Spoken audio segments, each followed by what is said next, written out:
सूत्रनिकुलम के माध्यम से भाग संक्रिया, जो कि वैदिक गणित का एक महत्वपूर्ण पार्ट है।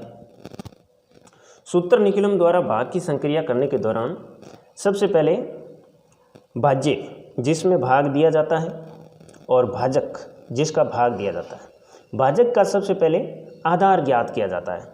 तो भाजक है वो लगभग 100 के करीब है, इसलिए इसका आधार माना जाएगा 100। आधार 100 मानने के बाद में सबसे पहले हम 3 खंड बनाएंगे। 3 खंडों में सबसे पहले खंड में भाजक लिखेंगे 97। भाजक का परम मित्र अंक जो कि आधार से मैच होना चाहिए, यानी ऐसा अंक जिसको इस भाजक में जोड़ने पर 100 आ जाए, तो वो हो जाएगा 03, यानी 3।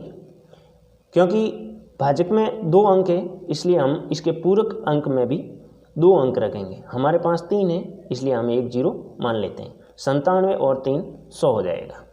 इसके बाद में आधार में जितने 0 है इतने भाज्य के अंक है वो तीसरे खंड में रखेंगे और बाकी के मध्य खंड में। तो आधार में 100 होने के कारण 1245 के 2 इकाई और दहाई के अंक है वो तीसरे खंड में आ जाएंगे, 4 और 5, और बाकी बचे 12 जो कि मध्य खंड में रख देंगे। इसके बाद में भाग की संक्रिया शुरू होती है। सबसे पहले भाज्य का पहला अंक है वो नीचे योग के स्थान पर उतार देंगे, जो कि भागफल होगा। इस खंड में मध्य वाले खंड के योग के स्थान पर भागफल होगा और तीसरे खंड के योग के स्थान पर यहाँ शेषफल होगा। तो भाज्य का पहला अंक है वो 1 है, उसको उतार देते हैं नीचे। इसके बाद में इस भागफल को पूरक अंक से गुणा करते हैं, 3 को 1 से गुणा करते हैं। ये 2 अंक माने जाएंगे 03। 03 को 1 से गुणा करने पर गुणनफल आता है 03, जो कि हम पहले अंक तो नीचे उतार दिया, दूसरे और तीसरे अंक के नीचे इस गुणनफल को रख देते हैं। पूरक अंक को भागफल से गुणा करना है, तो 1 × 03 हो गया 03, 0 और 3। अब दूसरा भाज्य का अंक, उसके नीचे जो पूरक अंक से गुणा किया था भागफल को, उनका योग करते हैं। 2 और 0 आ गया 2। अब इस 2 को वापस पूरक अंक से गुणा करते हैं। 3 × 2, 3 2 6, 06, जो कि आगे एक ही अंक है, इसलिए सम्मिलित रूप से 06 लिखेंगे हम, 06। और अब इनका योग कर देते हैं, क्योंकि भाग की संक्रिया है वो पूरी हो चुकी है। 6 और 5 11, क्योंकि 06 वो 6 ही माना जाएगा। 6 और 5 11,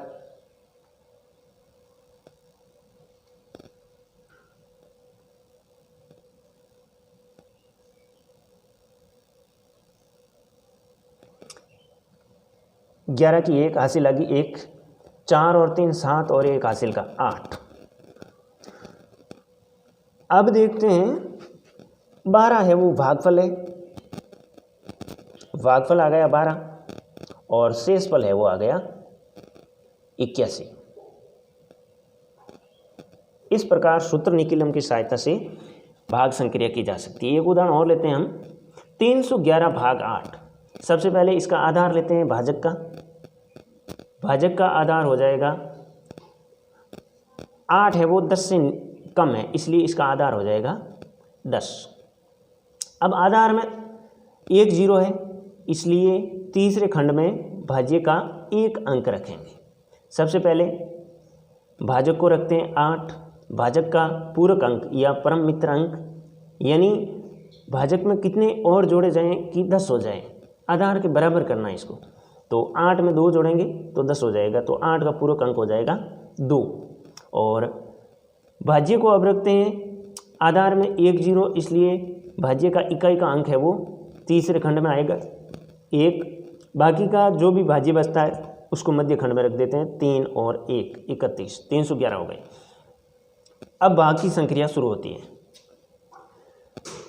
भाज्य का पहला अंक है वो भागफल के स्थान पर उतार देते हैं 3। अब इस 3 को 2 से गुणा करते हैं तो आ जाएगा 6। 6 को रख देते हैं हम दूसरे भाज्य के दूसरे अंक के स्थान पर। अब 6 और 1 को जोड़कर भागफल के स्थान पर रख देते हैं 7। अब 7 को 2 से गुणा कर देते हैं, आ जाएगा 7 दूना 14। अब लास्ट अंतिम अंक है इसलिए 14 को यहीं पर रख देते हैं। 14 को 1 में जोड़ देते हैं, हो जाएगा 15। अब इसमें शेषफल 15 है और भागफल 37 है, लेकिन शेषफल है वो भाजक से बड़ा है और भाजक से बड़ा होने के कारण भाजक को एक बार इसमें से घटाया जाएगा। तो घटाते हैं -8। 8 घटाने पर 15 में से 8 पीछे बचे 7। अब एक बार भाग और जाएगा क्योंकि 8 को एक बार घटाया है, इसलिए इधर भागफल में 1 हमें जोड़ना पड़ेगा। 7 और 1 हो गया 8 और 3 का 3, 38 हो गया भागफल और शेषफल बच गया 7। इसी प्रकार एक और उदाहरण लेते हैं। 1013 भाग 88, भाजक है 88 और भाज्य है 1013। अब भाजक का आधार निकालते हैं। 88 है वो 100 के करीब है, इसलिए इसका आधार हो जाएगा लगभग 100। आधार मानते हैं 100। वापस 3 खंड करते हैं। अब भाजक को रखते हैं 88। 88 का परम मित्र अंक यानी जिसको जोड़ने पर 100 हो जाए तो हो जाएगा वो 12। 88 का पूरक अंक 12।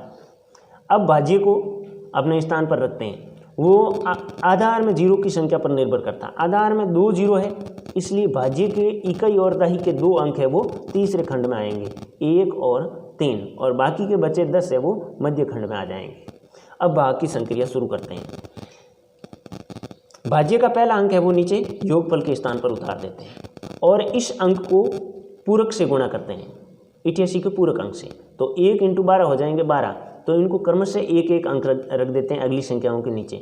दूसरी संख्या, पहली संख्या तो नीचे उतर चुकी है, इसके नीचे रख देते हैं दूसरी संख्या के 12 × 1 12 आता है, तो 1 और ये अगला अंक है वो तीसरे अंक के नीचे चला जाएगा। अब वापस 0 और 1 आ गया। अब इस 1 को वापस 12 से गुणा करते हैं, तो 12 × 1 आएगा 12, लेकिन हमारे पास अंतिम 1 की संख्या बची है, इसलिए पूरा 12 है वो 1 की संख्या के नीचे उतर जाएगा। अब कोई भी अंक हमारे पास शेष नहीं है, इसलिए भाग की संक्रिया यहाँ पर पूरी हो जाती है। अब इनको जोड़ देते हैं।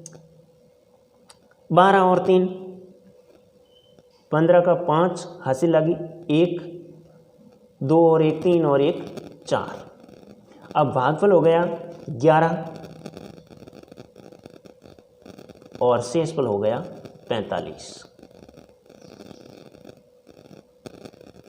इस प्रकार मित्रों हम किसी भी संख्या को सूत्र निकलम द्वारा भाग दे सकते हैं, भाग की संक्रिया हो सकती है। वीडियो कैसा लगा? वीडियो को लाइक कीजिए, शेयर कीजिए और चैनल को सब्सक्राइब जरूर कीजिएगा। जय हिंद, जय भारत, वंदे मातरम।